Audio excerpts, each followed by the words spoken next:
My name is James Simon. I'm a sculptor and I do a lot of large-scale public art projects.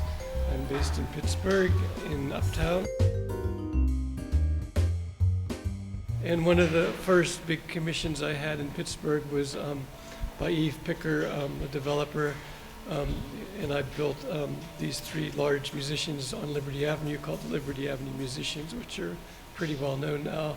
And that's kind of what got me started in this realm of giant sculptures. And these guys that you're going to see today are similar to the ones downtown. They're musical themes and they're big and they're concrete.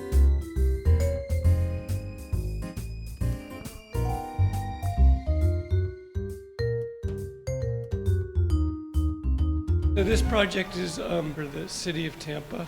So these sculptures will be the gateway sculptures that you will walk through to enter into the park.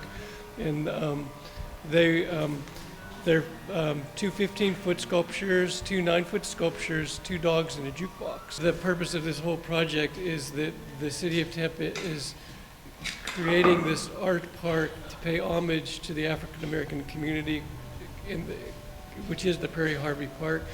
And the Perry Harvey Park was a place where many famous African-American civil rights leaders and musicians lived, including like Ray Charles and Ella Fitzgerald.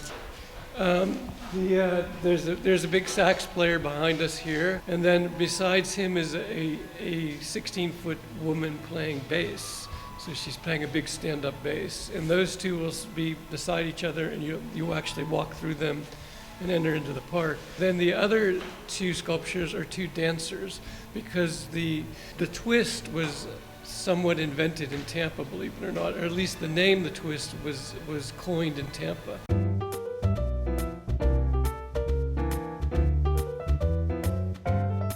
And they were originally created in clay. In my studio across the street, we make large metal armatures like skeletons, and then we cover them all in clay and get the sculptures perfectly done in clay. And then after that, we cover all the clay with plaster and make plaster molds. And then after we make the plaster molds, we take the molds off and we bring them over here to this space, and then we cast them in concrete in sections. So it's a labor-intensive many processes to get to the finished product. We are at the stage now where all the sculptures have been cast in concrete and we are coloring them. So actually yesterday and today is the very beginning of the coloring. For these particular sculptures, they're going to have some stains that are rubbed into the concrete to pretty them up. So they won't look like paint, they'll look more like really pretty rock that has all kinds of different layers of color.